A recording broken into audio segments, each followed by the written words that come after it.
एक हिजाब पहनने वाली बेटी इस देश की वजीर आजम बनेगी इंशाअल्लाह ताला।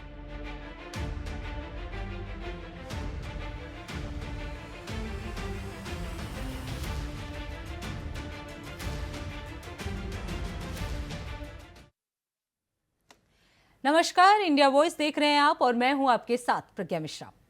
ईरान में कट्टरपंथी सरकार के प्रति एक और हंगामा देखने को मिल रहा है। एक ओर जहां हंगामा हो रहा है तो दूसरी ओर भारत में भाईजान भारत में शरिया का शासन लागू हो, ये सपना देखा जा रहा है। भारत पर ओवैसी का सपना है कि एक बार प्रधानमंत्री बुर्के वाली बने, और पर ओवैसी साहब को पता होना चाहिए कि मुफ्ती मोहम्मद सईद जब गृह मंत्री बने तो कश्मीर इस्लाम आतंकवाद जोरों से पनपा। वहीं हामिद अंसारी जब उपराष्ट्रपति बने तो ईरान, पाकिस्तान और अफगानिस्तान से अपने देश के खुफिया एजेंटों का नाम देकर उनका सफाया करवाया गया।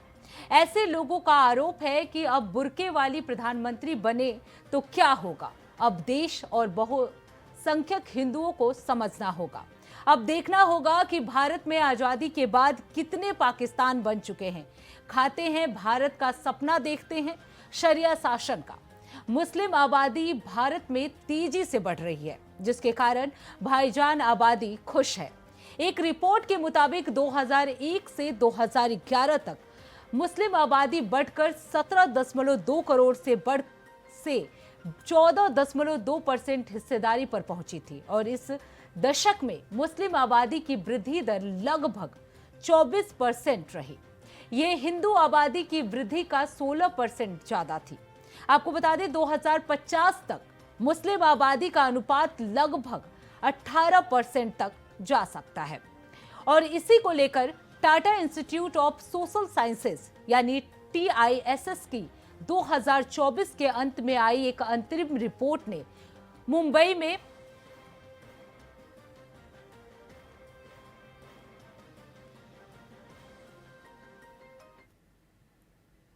तो आपको बता दें इसी मुद्दे पर Tata institute of social sciences यानी TISS की 2024 के अंत में आई एक अंतरिम रिपोर्ट ने मुंबई में अवैध माइग्रेशन और जनसंख्या संरचना को लेकर गंभीर दावे किए हैं।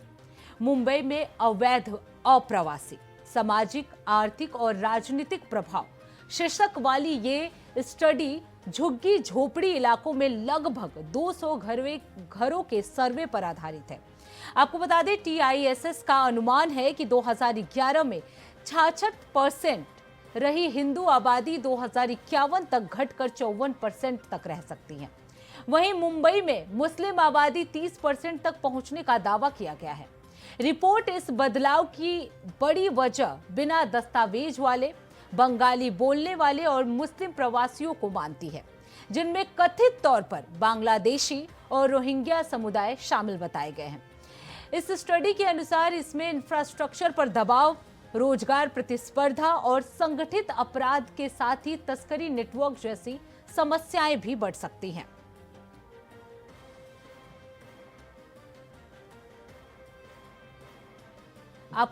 आपको बता दें इसका सबसे बड़ा कारण यानी अवैध माइग्रेशन का सबसे बड़ा कारण बांग्लादेशी रोहिंग्या प्रवासियों का जिक्र बताया जा रहा है। रिपोर्ट के निष्कर्षों पर सवाल और विवाद भी उठ रहे हैं। अब बात एक ऐसी रिपोर्ट की जा रही है जिसमें अकादमी और राजनीतिक हलकों में जोरदार बहस छेड़ दी गई है। यानी Tata institute of social sciences यानी TISS द्वारा 2024 के आखिर में जारी की गई इस विवादित अंतरिम रिपोर्ट में मुंबई में अवैध माइग्रेशन और आबादी में बदलाव को लेकर बड़े दावे किए गए हैं।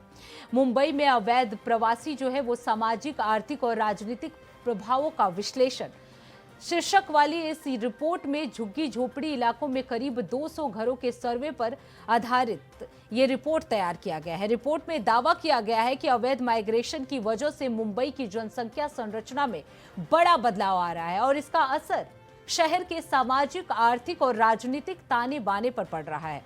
इस स्टडी के निष्कर्षों और तरीकों पर अगर बात की जाए या शिक्षाविदों और फैक्ट चेकर्स की अगर बात की जाए तो उन्होंने जोरदार बहस छेड़ दी है और इसकी आलोचना भी की है। रिपोर्ट के जो दावे किए गए हैं उसमें जो झुग्गी झोपड़ी वाले इलाकों के लगभग 200 घरों के सर्वे पर आधारित है, जो कि एक विवादित बात कही जा रही है क्योंकि ये लिमिटेड लोगों के पर यह सर्वे किया गया है। बदलती आबादी और इसके प्रभावों के बारे में कई दावे जो हैं इस रिपोर्ट में किए गए हैं। जनसंख्या अनुमान की अगर बात की जाए तो ये अनुमान लगाती है कि मुंबई में हिंदू आबादी जो कि 2011 में लगभग 66% थी, 2051 तक घटकर 54% हो सकती है, जबकि मुस्लिम आबादी जो है वो 30% तक बढ़ सकती है। वहीं अगर अवैध प्रवासन की बात की जाए तो रिपोर्ट में इस बदलाव का मुख्य कारण बिना दस्तावेज वाले बांग्लादेशी बोलने वाले मुस्लिम प्रवासियों की आबाद को बताती है, जो कि कथित तौर पर बांग्लादेश और रोहिंग्या समुदायों से आते हैं। इसके साथ ही इस रिपोर्ट में यह भी दावा किया गया है कि इस रिपोर्ट के जरिए सामाजिक आर्थिक दबाव पड़ रहा है। स्टडी का तर्क है कि ये प्रवासन शहर के इंफ्रास्ट्रक्चर और सेवाओं पर गंभीर दबाव डालती है और प्रवासियों को संगठित अपराध और तस्करी नेटवर्क जैसी समस्याओं से जोड़ती है।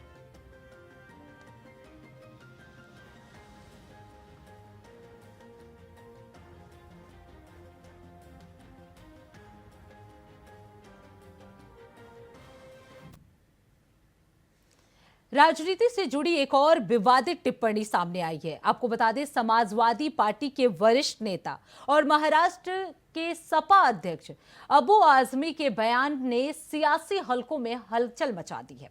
आपको बता दें, अबू आजमी ने कहा कि मुझे ताकत दो, ऐसे लोगों की जुबान काट दूंगा।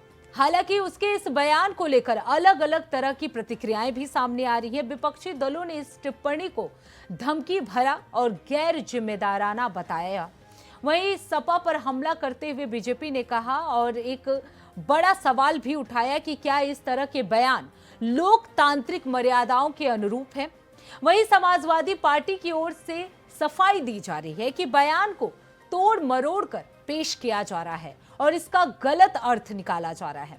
फिलहाल अबू आजमी का यह बयान राजनीतिक विवाद का रूप ले चुका है और इस पर सियासत भी तेज होती नजर आ रही है।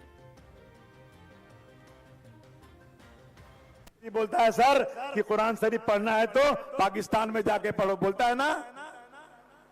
अबू आसिम को ताकत दे दो, ऐसी बढ़ती हुई जबानों को नहीं काट दिया तो अपने बाप की औलाद नहीं। एक मंत्री है, नेपाली दिखता है, टिंगना सा है, अरे बोलता है कि मस्जिद में घुस के मुसलमानों को मारूंगा। क्या मारेगा तू? इतनी ताकत तेरी है? पुलिस को हटा दे और आप मस्जिद में घुस के देख ले क्या हालत तेरी होती है। अब बात करते हैं पश्चिम बंगाल से जुड़े एक बयान की, जो एक बार फिर राजनीतिक बहस को गर्म कर दिया है। आपको बता दें, तृणमूल कांग्रेस यानी टीएमसी नेता शेख आलम ने 2021 में बीरभूम जिले के नैनूर इलाके में चुनावी रैली के दौरान कहा कि अगर भारत में 30% मुसलमान एकजुट हो जाए तो 4 पाकिस्तान जैसे हिस्से बन सकते हैं। इस बयान के सामने आते ही विपक्षी दलों ने इसे देश की एकता और संविधान के खिलाफ बताते हुए टीएमसी पर हमला बोल दिया है। हालांकि टीएमसी ने बयान से दूरी बनाते हुए कहा कि पार्टी इस तरह की सोच का समर्थन नहीं करती। हालांकि बयान ने धर्म, आबादी और राजनीतिक ध्रुवीकरण जैसे संवेदनशील मुद्दों को फिर से एक केंद्र में ला दिया है।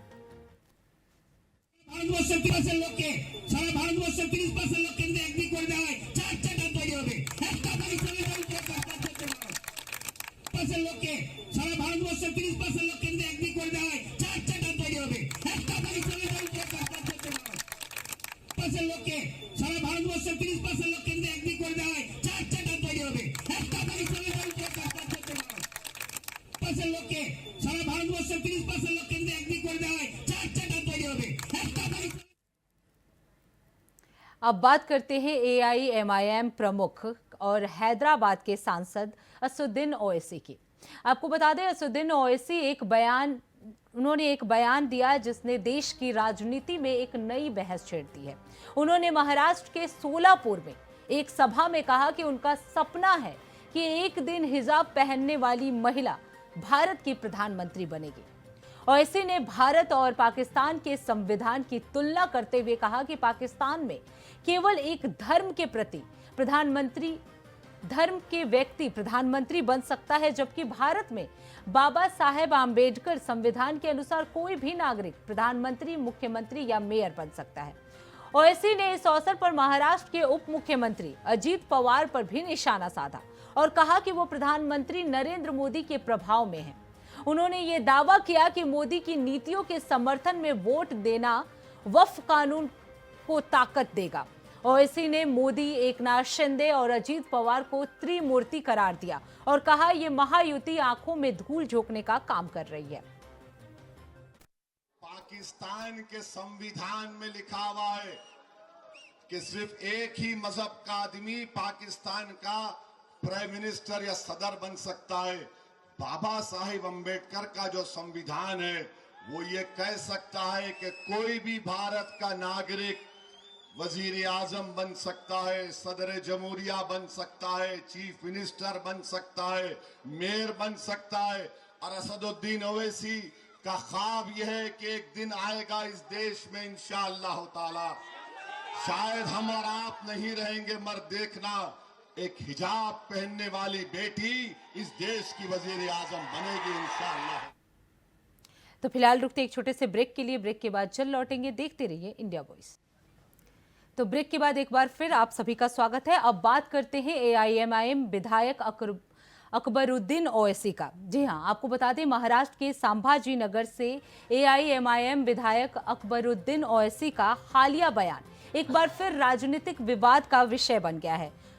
चुनाव प्रचार के दौरान उन्होंने मंच से कहा था कि प्रचार का समय रात 10 बजे तक है और अभी 9:45 हुए हैं, यानी 15 मिनट बाकी है। हम 25 कौड़ है ना, तुम 100 कौड़ है ना, ठीक है। तुम तो हमारे से इतने ज्यादा है, 15 मिनट के लिए पुलिस को हटा लो, बता देंगे किसमें हिम्मत है कौन ना। हम 25 कौड़ है ना। आपको बता दें राजनीतिक बयानबाजी के बीच अब AIMIM प्रमुख असदुद्दीन ओवैसी पर एक और हमला सामने आया है। बीजेपी नेता और प्रवक्ता साजिद पूनावाला ने ओवैसी पर तीखा तंज कसते हुए कहा कि अगर उन्हें हिजाब या बुर्के से इतनी ही आपत्ति या चिंता है तो वो पहले अपनी ही पार्टी में बुर्का वाली को बड़ा पद देकर दिखाएं।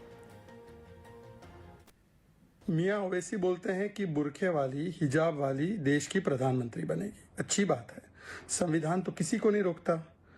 पर हाँ, सवाल ये जरूर बनता है ओवैसी मियां कि आप अपने पार्टी की अध्यक्षा कब किसी हिजाब वाली, बुरखे वाली को बनाएंगे। पार्टी का अध्यक्ष तो एक ही परिवार, ओवैसी परिवार से ही बनेगा और लगातार इतने वर्षों से एक ही परिवार से बन रहा है। तो आपको चुनौती है कि देश में प्रधानमंत्री हिजाब वाली बाद में बनाना, पहले अपनी पार्टी के अध्यक्ष को हिजाब वाली बना दो। अब एक बात सुन लीजिए, लेकिन हमारा ड्रीम है एक तिलकधारी और एक भगवाधारी बांग्लादेश में भी रूल करेगा और पाकिस्तान में भी रूल करेगा। तो आपको बता दें AIMIM के प्रमुख असदुद्दीन ओवैसी ने एक बार फिर से बुर्के वाले बयान की वजह से फंस गए हैं। उनको लेकर लगातार जो पार्टियां हैं वो उन पर हमलावर हैं। अगर बीजेपी की बात की जाए तो साजिद पूनावालों ने उन पर आरोप लगाया कि ओवैसी दूसरों पर बयान देकर राजनीतिक करते हुए फंस जाते। वहीं इस विषय पर चर्चा करने के लिए हमारे साथ सत्येंद्र त्यागी बीजेपी नेता जो हैं वो जुड़ गए हैं। सर, बहुत बहुत स्वागत है आपका। सर, जिस तरीके से अभी एक बयान जो है AIMIM प्रमुख असदुद्दीन ओवैसी का सामने आया है, उन्होंने कहा है कि अब उनका एक सपना है कि वो बुर्के वाली को प्रधानमंत्री के रूप में देखें। क्या मायने निकाले जाएं इस बयान के?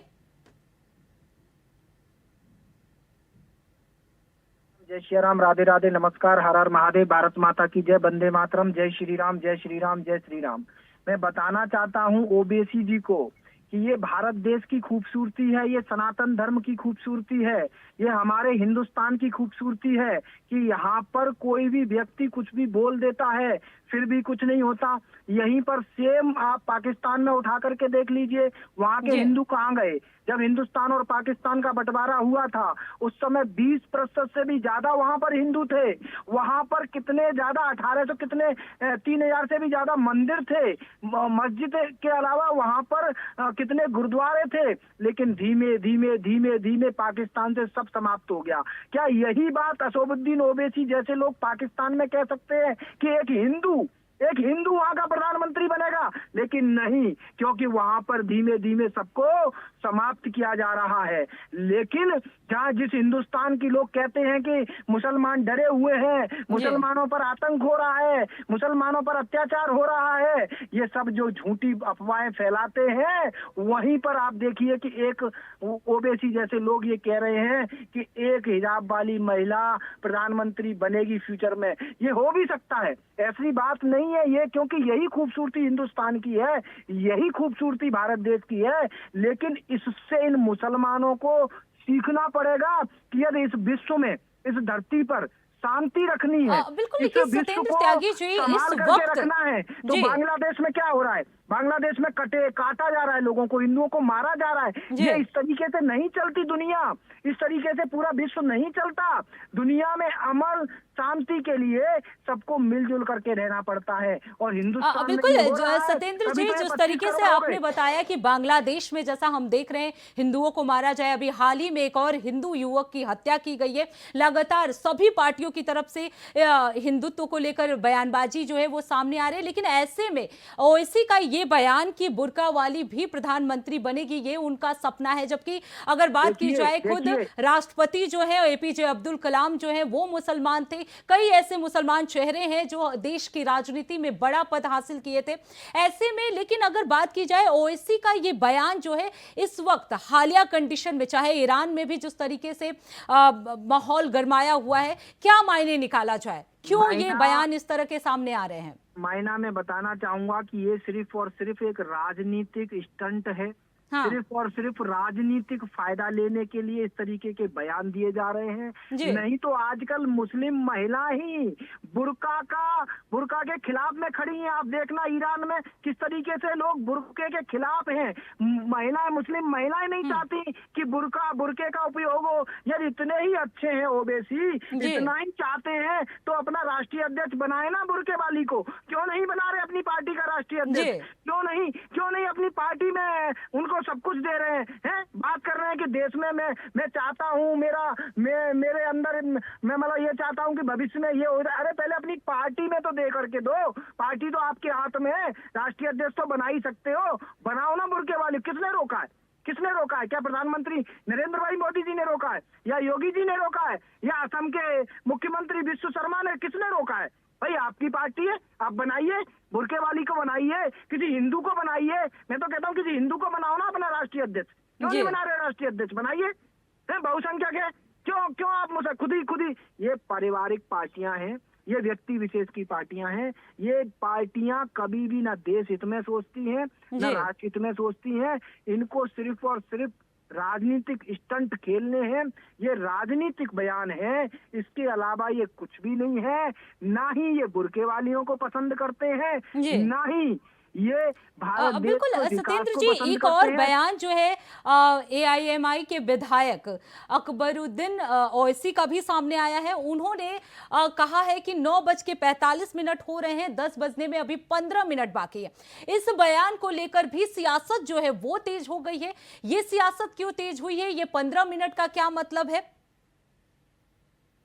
देखिए, जिस तरीके से वो उन्होंने बयान भी दिए है कि 25 करोड़ हैं हम, वो 100 करोड़ हैं, 15 मिनट के लिए पुलिस उठा मतलब हटा दी जाए, तो वो जो 15 मिनट जो बता रहे हैं वो ये दिखाने की कोशिश कर रहे हैं कि अभी 15 मिनट हैं, 15 मिनट में आप पुलिस को हटा दीजिए, देखिए हम 100 करोड़ हिंदुओं को मार देंगे। जो इनकी मानसिकता है, जो इनके दिमाग में जो ये भरा हुआ है ना, ये जिहाद, आतंकवाद, ये जितनी भी धर्मांतरण, लव जिहाद, लैंड जिहाद, ये जितना भी सब इनके दिमाग में भरा हुआ है, यही इस विश्व को अशांति फैलाने के लिए, यही इस विश्व को मिटाने के लिए, यही जो इनकी ये मानसिकता है, ये बहुत खतरनाक मानसिकता है। इसी मानसिकता की वजह से हिंदुस्तान पाकिस्तान का बंटवारा हुआ, इसी मानसिकता की वजह से बांग्लादेश का बंटवारा हुआ।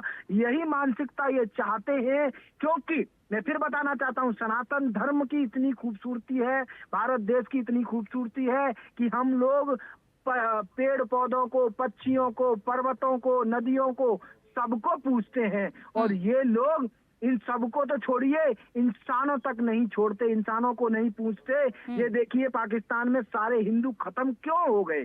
यदि वहाँ जिस तरीके से हम भारत देश में रह रहे हैं, इस तरीके से मुसलमान पाकिस्तान में क्यों नहीं रहे? क्या दिक्कत थी? वहाँ 20% से मैं कहता हूँ नहीं बढ़ते, चलो हिंदू, लेकिन मेंटेन तो रहते, उतनी जनसंख्या तो रहती। धीमे धीमे धीमे धीमे आज के समय में सिर्फ 2% हिंदू बचा हुआ है। बांग्लादेश में देखिए क्या हुआ, हमारे भारत देश ने मदद करी, भारत देश ने कितने अपने सैनिक खोए, उसके बाद इनको बांग्लादेश बना करके दिया। उसके बावजूद भी अब जब ये धीमे धीमे जब इनकी संख्या बढ़ती जा रही है, जब ये बहुसंख्यक होते जा रहे हैं, ये वहां पर हिंदुओं को मार रहे। ये चाहते क्या हैं? इनका क्या मकसद है? क्या ये लोग बढ़ने के बाद, इस्लामिक राष्ट्र बनाने के बाद, क्या विश्व गुरु बन गए? आर्थिक स्थिति से मजबूत हो गए? क्या उखाड़ लिया? भूखों मरते हैं। पाकिस्तान में देख लीजिए क्या होता है, इतनी जनसंख्या पैदा कर देते हैं, इतने लोग हो जाते हैं, कौन सा इन्होंने अच्छा काम कर लिया? बांग्लादेश में क्या करते हैं? लूटपाट मचाते हैं। तो ये जो सोच है, चाहे असदुद्दीन ओवैसी की, चाहे अकबरुद्दीन, बहुत बहुत धन्यवाद सत्येंद्र त्यागी जी, बहुत बहुत धन्यवाद आपका इस हमारे साथ जुड़ने के लिए। आपको बता दें, इस्लाम पॉलिटिक्स अपने जोरों पर है। भाईजान चाहते हैं कि भारत के टुकड़े होकर इस्लामिक राष्ट्र बने। वहीं पूरे विश्व में 57 देश इस्लामिक है और उन देशों का क्या हाल है किसी से छुपा नहीं है। अब भाईजान चाहते हैं कि भारत जो 1947 में हिंदू राष्ट्र के नाम पर निर्माण हुआ था, जो धर्मनिरपेक्ष राष्ट्र 1977 में बना, अब उसके भी टुकड़े हों। औरंगजेब और बाबर ने जो किया था, धर्मांतरण बलपूर्वक उन्होंने किया था, और वो अब भाईजान कर रहे हैं।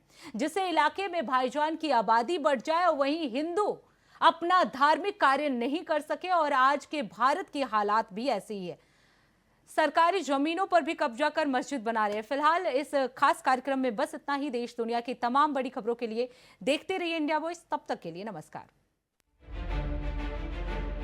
एक हिजाब पहनने वाली बेटी इस देश की वजीर आजम बनेगी इंशाअल्लाह ताला।